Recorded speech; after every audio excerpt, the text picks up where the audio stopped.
Welcome back, folks, to the final part of the Megaman X2 playthrough. So we're going to go ahead and go to X Center stage, which is now in ruins, but it's in reality it's Magna Centipede's level. And we're going to go here because Sigma has announced himself as being back, not really being dead. And he promised to have some new toys for us to play with, so I imagine that's going to be a new boss that we're going to have to fight right before him. Very much like his little puppy dogs that we took out in Megaman X1. But surely could not be like, say, Puppy Dog Mark II. No, it's not. But make sure you don't get crushed by the giant blocks here, otherwise you will get insta killed. Remember that purple blocks you can destroy with your X-Buster, so make sure you have that taken care of. Take your time through here unless it's certain sections that you are not allowed to be taking your time with, so just do not get crushed. So continue on. We're almost there. Once we clear this wall of blocks, we just need to make one more big jump, and then we will be out of here. So hop, hop, and then we'll be in the room where Sigma's at. With a new shiny coat of paint because he got a new body. And Zero. Look what I found wandering around Mega Man. My friend here has a small problem with you. It seems that you let him die, and he's not too happy about that. Now I think it's time that he repays the favor. What the hell? What's that? No! And the real Zero makes an appearance here with new armor and a new weapon, the Z-Saber, that he's now going to use against Sigma to stop him. And Sigma makes a little comment here that Zero's destined to follow him, but Zero doesn't really like him.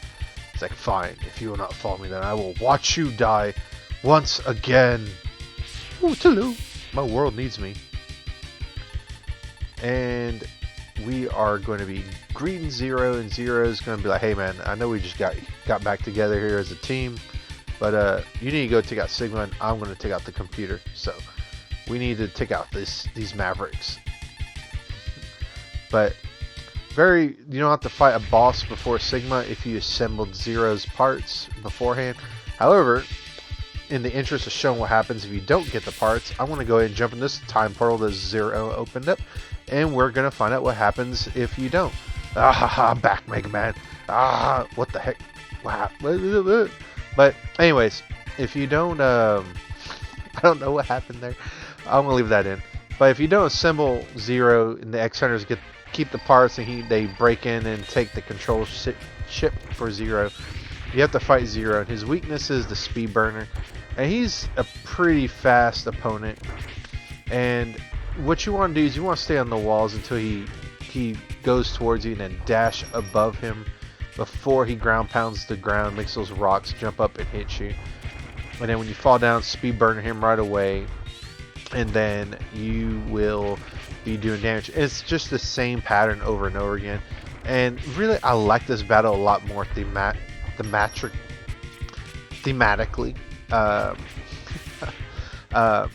Just because I feel like the stakes are so much more higher than if you assembled Zero. So this is normally the route I go. It's probably not the canon route, but I just do like it a lot more. And when you hit Zero the last time, he'll make a final rush towards you, and he'll pop and smoke, and then he'll remember whose X is, and then you don't have to worry about destroying him. So either way you go about it, Zero will survive. You just gotta fight him in the quote-unquote bad ending. Essentially the endings are the same. X, you need to go destroy Sigma, and I'll destroy the computer yet again. Take care, Zero. I don't want to have time to put you back together again. You didn't do it this time, X. It was the X Hunters. Anywho, Zero will still open up the pathway to Sigma, and he will still go and get the computer room. But we're going to go ahead and jump down into the time portal again. And then we're going to go back to the original playthrough where Zero was reassembled successfully by us. So Sigma will be here, and I love this track, by the way. You are merely a bothersome insect, Megaman X. It's about time that I crush you beneath my heel. Wolverine claws extend. But his weakness is the Sonic Slicer. I'm going to try very unsuccessfully here to hit him with the Shoryuken. And the one thing I did notice about the Shoryuken and doing this, you have a crap ton of invincibility frames when you do it. So, anyways, we didn't get that Shoryuken to hit, so we're going to do this the old-fashioned way with Sonic Slicer. And when Sigma jumps into the air and disappears, I like to just throw Sonic Slices all over the arena. That way, there's a good chance when he teleports, he gets hit by one. And he'll do this pattern over and over again. And then the other thing he'll do, well, there's two things he'll do for projectiles. He'll charge up those pink balls of doom that form around him. And it's a little bit tricky to dodge, but if you're very careful, you can dodge him by going over him and air dashing around him. And then when he glows yellow, do not stay on the ground right in front of him. Get on the wall, and then avoid his little spark shot charged weapon. It reminds me from Megaman 1 or Megaman X1. And he's invincible, so even if you hit him with the Sonic Slicer, he's not going to take any damage. And that's really all his attacks are. He'll try to charge you, he'll try to do spark shot, charge shot, and then he will try to dive bomb you and then use that attack where he's shooting energy balls all over the place. But with that, we're going to take out Sigma, and surely we destroyed him. Surely he won't have a second form. I hope. Maybe. Let's find out. Nope, there's music, so we're going to have to fight him a second time. So this is Sigma's true form, his virus form in mode 7 graphics. His weakness is the strike chain. There is no health bar, but you can tell you're doing a lot of damage to him with this color change. Green is very good health, and then slowly he'll start transitioning into like red Sigma, a red wire around Sigma, sorry. And when he's red, that's when he's about to die. But he has the same attacks. He'll try to hit you with his laser.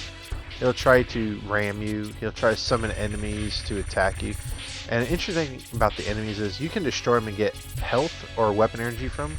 So that's something nice. But don't be shy to use your energy tanks. This boss fight is not hard at all compared to this Sigma's final form in the first game. You see I'm already on purple. A few more he'll be on orange, I believe. And then he'll be on red before too long. And then when he gets to the red state of his health bar, or his health, I guess I should say, he has no health bar, he'll try to disappear and enclose around Megaman X, which I guess it could be useful. And hear me out, you get enclosed in it, and then basically you can still strike chain Sigma from inside. So he's not going to disappear like this, where it's going to take some time for him to show up and so you can hit him. But sometimes it's just easy to just get captured by Sigma so you can hit him from inside. But with that, we are done with him. He's going to go haywire here, and then he's going to look like he's chewing on something right here, which I think it's absolutely funny. I don't know why that's so funny to me. But he'll go into the background, the computer will be destroyed.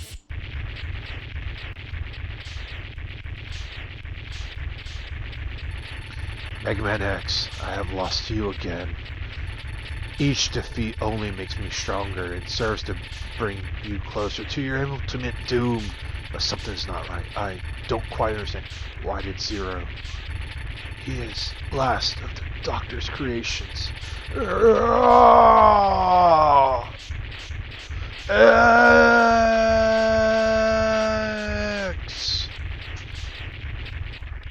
And with that, Megaman X2 is completed, and we're going to escape. I mean, we teleported, so I don't know why we couldn't just teleport from outside, but we got to run. Got to go fast. Got to go fast. Oh, wrong game. But with that, Magna Centipede's level explodes, I assume. That's not the X-Hunter's base, but the actual level that Magna Centipede was in. But with that, we're done, and we're going to get the credit roll here. And there's going to be a little bit of wordage on the bottom, just like there was on Mega Man X1. But this time Zero is with us, and even if Zero was was assembled by the X Hunters, he'll still be right here. So I won't really read the opening crawl, but I will comment on something later on in the crawl. But very, very nice. Very, very awesome. That form of Sigma, or that incarnation of Sigma, I think out of the three, I think Megaman X1, X2, X3, I think that one's probably my favorite, just because it just resembles Wolverine. And Wolverine, gotta say, Wolverine's one of my favorite Marvel characters, but I digress. But there's a comment here that the crawl says the price of peace is often high. X thinks to himself, which is true. Him being the ultimate pacifist, he thinks that it might be too high. Who or what must be sacrificed for it to become reality? And then this next thing right here kind of clues you in on what's to happen later on in the Mega Man X series, and when the time comes, will he be able to do it? So somebody is going to have to be sacrificed for peace. If you haven't played Mega Man X, you kind of, or if you have played Mega Man X, you already know who it is, but it's kind of hinted who it is. But that's a story to tell in another Mega Man X game. But we'll come back to that story later. So, my thoughts. My thoughts on Mega Man X2. It's definitely not better than Mega Man X1 in my opinion, but I do like some of the changes they did implement Mega Man X2. For example, X automatically happened, the dash jump. It's an amazing idea to keep in the game going forward. I really like the armor design in this game. I feel like this is like, as far as Super Nintendo games go, this is like peak armor design in my opinion. I don't like the armor in X3, but it just looks so nice and clean on Mega Man X. This is literally my favorite armor design. I like the idea of the Giga Crush getting introduced in here, even though it was not very, very, very powerful outside of one boss, which is Surges. And the theme of X and Zero being buddy and X wanting to resurrect his friend no matter what, that was introduced here, and I really do like that. But I keep saying but. The Mavericks, I really do like the design in this. I feel like they're a little bit more detailed than Mega Man X1, but I do like the Mavericks and Mega Man X1 better. There's a few that really catch my eye, like Magna Centipede, Flame Stag. I feel like those are the best Mavericks in design in this game. And then some of the more annoying ones like Will Gator and Magna Centipede, even though he's one of my favorite designed ones, just because you can hit them with their weakness and the battle takes forever. But I know it sounds like I'm a little bit of a Debbie Downer here, but Mega Man X2 is really a good game. It's just some things, some flaws just really shine really, really, really bad for me. And these are just my opinions. If you like Mega Man X2, and I'm going a little bit hard on it, everyone's entitled to their own opinion. But with that, we'll get the closing with Zero closing the game, I should say. And it was a fun game. I look forward to continuing this in Mega Man X3. And I'll see you on the next one, folks. You have a good one. Later, and bye.